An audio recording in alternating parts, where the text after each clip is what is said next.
असंच चटपटीत आणि झणझणीत वांग्याचं भरीत जर तुम्हाला करायचं असेल त्यासाठी रेसिपी पूर्ण बघा. Praise the lord. Bless food रेसिपीमध्ये आपल्या सर्वांचं खूप मनापासून स्वागत. आणि आज आपण मस्त झणझणीत असं वांग्याचं भरीत कसं बनवायचं ते बघणार आहोत. तर त्यासाठी मी इथे 2 वांगी घेतलेली आहेत, अगदी फ्रेश आहेत. तर वांगी घेताना चेक करून घ्यायचे आहे. तर सगळ्या बाजूने मी व्यवस्थित चेक केलेलं आहे की अजिबात वांग्याला कुठे कीड लागलेली नाही आहे, वांगं किडकं नाही आहे, कारण हे सगळ्यात महत्त्वाचं असतं. तर वांगं घेतल्यानंतर याला तेलाचा थोडा थीम लावायचा आहे. हे पहा, मी हातावर थोडं तेल घेतलेलं आहे आणि संपूर्ण वांग्याला असं तेल लावून घ्यायचं आहे, जेणेकरून हे पटकन भाजलं जातं आतपर्यंत. याला छान तेल लावलेलं आहे. तर आणखी एक महत्त्वाची गोष्ट म्हणजे वांग्याला अशा चिरा द्यायच्या आहेत. तर आधेमध्ये अशा 4 ठिकाणी छान चिरा द्यायच्या आहेत. तर वाफ आतपर्यंत जाते आणि वांग छान शिजतं आणि लक्षात येतं की वांग किडलंय की नाही ते.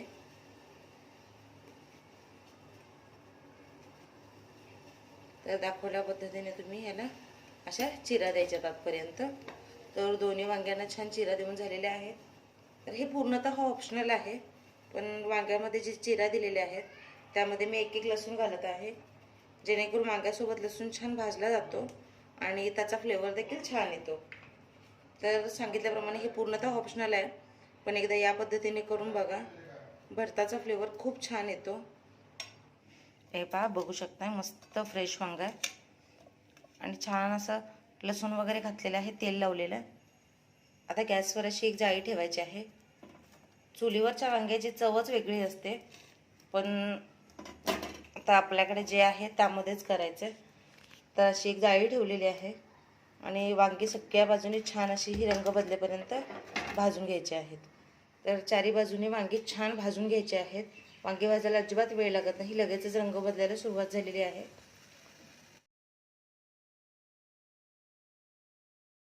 तुमच्याकडे जाळी नसेल तर तुम्ही डायरेक्ट असं गॅसवर भाजलं तरीही चालेल.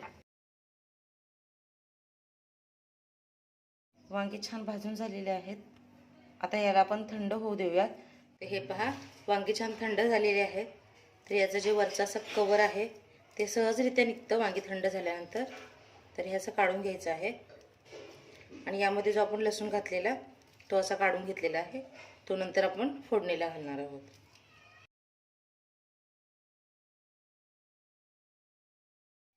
तर हे पहा, वांग्याची साल काढल्यानंतर हे असं मी स्मॅशरने ते स्मॅश करून घेतलेलं आहे. तुम्ही एखाद्या चमच्याने हे कुस्करून घेतलं तरीही चालेल, पण स्मॅशरच्या साह्याने जर हे छान असं स्मॅश केलं म्हणजे कुस्करलं तर छान एकजीव होतं, सॉफ्ट होतं आणि वांगं किती छान शिजलं आहे ते बघा. तर अगदी 5 ते 7 मिनिटांमध्ये वांगं छान भाजून होतं आणि हे परफेक्ट आपलं झालेलं आहे, मऊसूत. तर आता आपण भरीत फोडणी घालणार आहोत. तर यामध्ये 1 2 ते 3 चमचे तेल घालत आहे. वांगं भाजताना जे आपण त्यामध्ये लसूण घातलेला तो छान असा मस्त होतो, स्मोकी फ्लेवर येतो त्याला आणि छान तो शिजला देखील जातो आणि चव देखील वाढते. तर तो मी असा ठेचून घेतलेला आहे. मिरची, टोमॅटो, कांदा आणि कोथिंबीर. हा, इथे तेल छान तापलेलं आहे. यामध्ये टाकायचे आहे जिरे. जिरे छान तडतडले की त्यामध्ये टाकायचे आहे मिरची. मिरची तडतडली की त्यामध्ये टाकायचा आहे जो लसूण ठेचून घेतलेला तो, बारीक चिरलेला कांदा. मी नेहमी सांगते त्याप्रमाणेच कांदा भाजताना थोडं मीठ टाकावं, जेणेकरून कांदा पटकन भाजतो, अजिबात वेळ लागत नाही. कांदा देखील छान रंग बदलेपर्यंत भाजून घेऊयात. कांद्याचा रंग बदलला आहे, कांदा छान भाजला आहे. आता यामध्ये टाकूया टोमॅटो. तर कांद्याच्या प्रमाणानुसार टोमॅटो मी खूप कमी घातलेला आहे. टोमॅटो देखील छान मऊसूत होऊ दे. थोडीशी हळद आणि मसाला, कोल्हापुरी कांदा लसूण मसाला म्हणजेच कोल्हापुरी कांदा लसूण चटणी आहे. याच्यामुळे फ्लेवर खूप छान येतो. तरी मी ते थोडाच घातलेला आहे मसाला, कारण यामध्ये थोडी मिरची देखील घातलेली आहे. तर वांग्याचं भरीत जरा झणझणीतच छान लागतं, त्यामुळे इथे मी मिरची आणि मसाला दोन्ही घातलेला आहे. तर हे परतल्यानंतर जे आपण कुस्करून घेतलेलं वांगा आहे ते यामध्ये घालायचं आहे. चवीनुसार मीठ. तर कांदा भाजताना देखील मीठ घातलेलं, त्यामुळे मीठ चवीनुसारच घालायचं आहे. हे छान मिक्स करून घेऊयात. यामध्ये पाण्याचा एकही थेंब घालायचा नाही आहे. तर वांग्याला ऑलरेडी खूप मॉइश्चर असतं, म्हणजे वांगं हे ओलसर असतं. हे पहा मस्त मऊसूत लोण्यासारखं वाटतंय हे.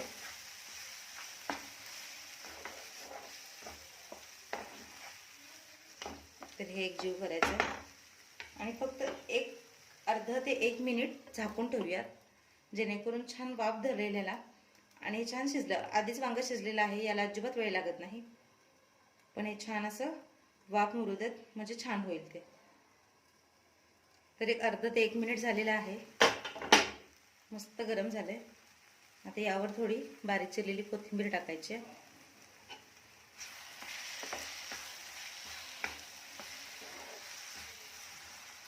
गॅस बंद करायचा.